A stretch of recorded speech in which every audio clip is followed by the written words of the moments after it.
La storia dell'artigianato sardo tra cultura e tradizione. Oggi come allora, il mito continua.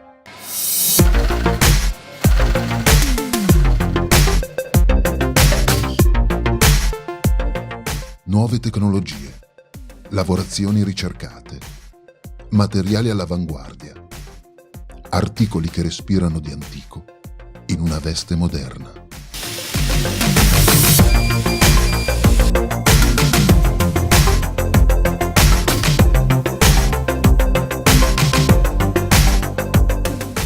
Becolab, arte sarda.